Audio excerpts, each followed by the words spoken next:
All right, welcome back to Pixitron. Today we're working on the Fireball game written with Pixitron. We're going to be looking today at the work I've been doing since our last video. So this is episode 17. And as you may recall, we were discussing what should the engine look like one day.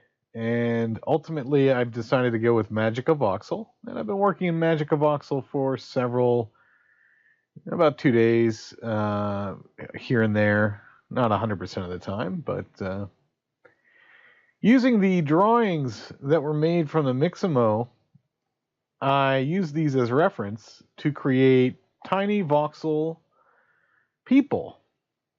And the benefit here is that we get a chance to create pixel art from all directions using the sprite stacking method.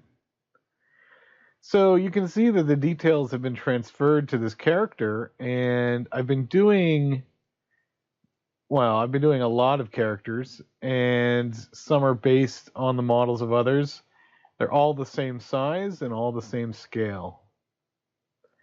And there's probably a little more detail I'll add eventually, but it really depends on how it looks at this size.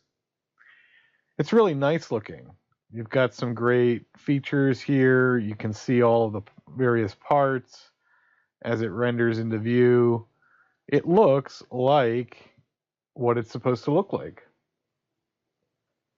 So I'm very excited about this because this is a great step forward from where we were before, which was that we didn't have any idea what the graphics were going to look like. And I have to say, they look pretty good. Now, as you get closer, they look less and less realistic, but they'll never be this big. I think maybe like that big would be the biggest that they would be rendered. So then this image would get scaled depending from just that. So it gives you the illusion of pixel art without having to do quite as much legwork. And you can see here in the editor, it looks great. If I put it in a perspective mode, ortho mode, ISO mode, you can get an idea of what it would look like from all different sides. So if you get it to approximately the size you think you're going to render it at, you can sort of look at it that way.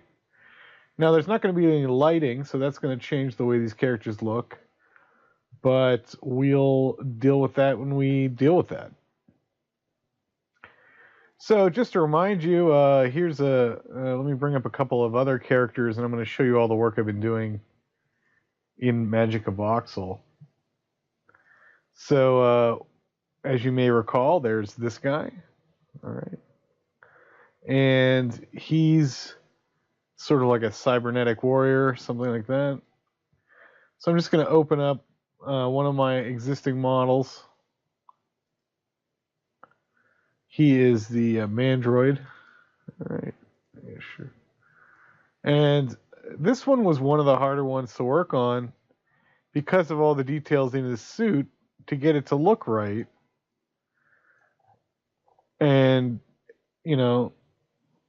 it's pretty much where I want it to be right now, but it could have been better. This was one of the harder ones. Another hard one was the first of the females. I haven't done all three yet, and I haven't done any of the mutants. Only the human forms that are approximately the same size, but I did do one female.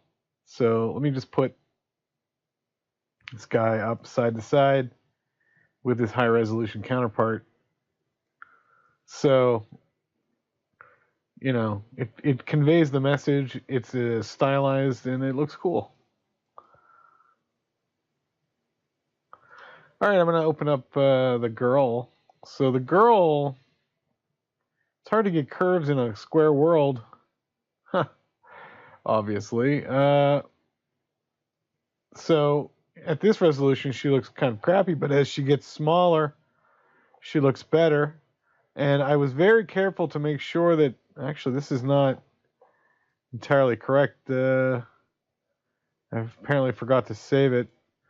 What I had before was a bit of gray in the hair to accentuate various realities of her hair. So there we go. It's a little bit better. I'll save that this time. Not sure what happened there. And that's so that you can tell that there's a eye patch. So I'll bring up her high resolution counterpart, and you can see she has an eye patch. So they're not going to translate exactly, but it took a very long time to get to this with her.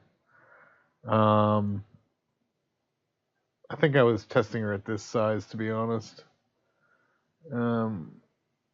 She looks fine. It's a little bit small.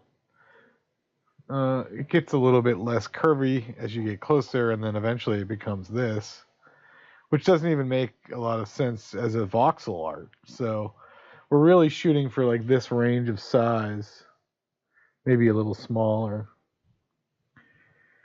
The first character that I did was the Unibot, and from the Unibot I got the size. So it fits into a 24 by 24 by 48 tall voxel block, but that gives me an idea of what a human being would look like. So that's what he looks like at a small size. And I'm really happy with the way that he looks. I mean, I think that's pretty cool. This was the first one, of course. And because it's a robot, it looks fine at all sizes. So, but just to recall the high resolution counterpart, the reference. So this became this, and this will be how it is in the world. Just to show off a couple more, we've got the general. All right, he actually looks good at all sizes as well, but he's got a skull. I had to accentuate that skull on him beyond what it normally would have been. So a recall is this, and from certain angles you can see his skull, especially the front angle. So before I didn't have it in ISO mode, but if I put it back into free mode, whoa, you can see kind of what he would look like straight on. And you know, as pixel art itself, that's not too bad. So that's what we're dealing with. I did the Alpha Man. Bring him in.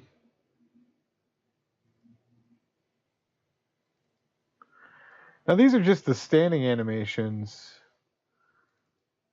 and there will be animating of them, but not for a while. We're just trying to get to a point where all of the characters have been made into at least some art like that. And then once they're in this sort of art, I have to make a decision. Do I want to export them like this, which would be fine, but then all the art would be like this? I can still turn it when it's like this, which is fine for that kind of an art style. Or do I want to do it as we've been discussing with the pseudo 3D? And I think probably the pseudo 3D is going to be the way it goes, but who knows? So again, the details of the model are repeated from the drawing. And yeah, I'm happy with the Alpha Man. I had a really great time. It really excited me the first time they were coming to life. And of course, I've been working on this for quite some time. So the final show off is the Ranger, and I do have a Desert Ranger variant, but the Ranger is going to look like, well, we'll do the Desert one first. That's what he looks like close up. Again, not too bad as a piece of voxel art, but then as he gets smaller, he becomes even more realistic, sort of, or pixel arty. I mean, realistic is probably not the word, but so again, the reference I'll bring in a second here.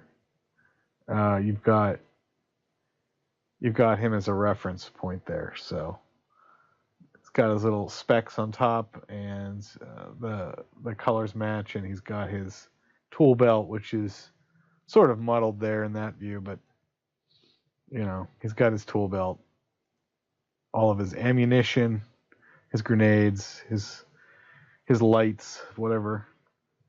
He's got his knife holster in his leg there, and he's got his knee pads.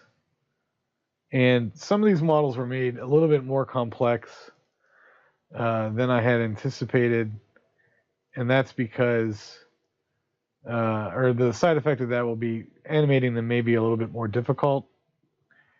But let me open up his green variant. Again, looking cool, standing on the horizon, approximately that size. And again, the specs, the tool belt. This was easy to do a variant of, obviously. He's got some boots that have depth. So the one thing that Magica doesn't do very well is animating beyond voxels. So you have to redraw the frames. That's fine with me, and I'll figure that out probably for this game. But in the future, I do want to make a voxel animator that's built on Magica. Whoops. So we'll see what we do with that eventually. But for now, this game, this is the way they're going to look. At that size, it really is convincing as far as the pixel art goes. Looks really great, and it would be pretty smooth animation at that size. So my only concern with that size, well, it will be doubled. So let's just take a quick look and see what that would look like. So I'm going to grab this area here. I'm going to go into Photoshop, and I'll just put it here. Yeah, so it's anti-aliased. Another way I could try this out is go back to Magica and render it at this size. Now the lighting's not going to be there, so this is probably a better approximation. And then grab a picture.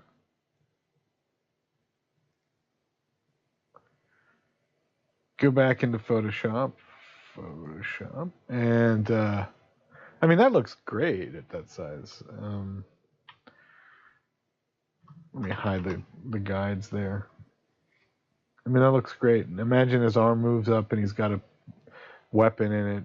Like I haven't decided yet about the game itself. Like, are you going to be obviously you would want to have multiple weapons, so there's got to be a lot of similarities in the places where the hands are, and all the characters have to be roughly in the same spot. But I'm going to paste in him at a high resolution, and then we're going to give him a nearest neighbor decrease in size.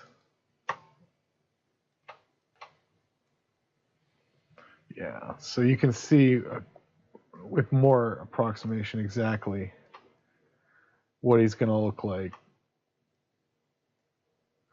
in the game with nearest neighbor on. So let me bring him up. I'm going to remove the background. And, gives you a rough idea of what he's going to look like, which is fine and dandy. So that would be him standing in a square or whatever. And then if we wanted to make him bigger, like on the screen, let me duplicate him. So the screen, I've modified Pixie to do it more like this. So if that's him in an original size, it's a little bit bigger. All right, that's him doubled. And again, as far as pixel art goes, he looks good. He doesn't have an outline, but he does have, you know, he looks good. I don't know. It looks like a well-drawn thing. And as he turns, I'll be able to do as many. So the question is, do I do 32 frames or do I just lock it into ISO? And I haven't decided yet.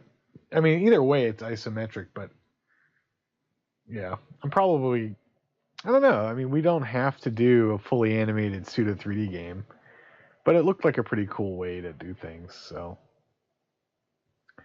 anyway, I think this was successful and it's been worthwhile. And I want to thank you so much. It's been a quick one today, but you get an idea of what I'm working on. I'm more than halfway through with the characters. Let me see. I have 1, 2, 3, 4, 5, 6 left to do, and there were more than 12. I think something like 14 characters. So I've got 6 left, and those are the mutants, which are not going to conform as easily to the human size. They're going to be a little bit bigger, although the irradiated will be a human. And there's 2 females left.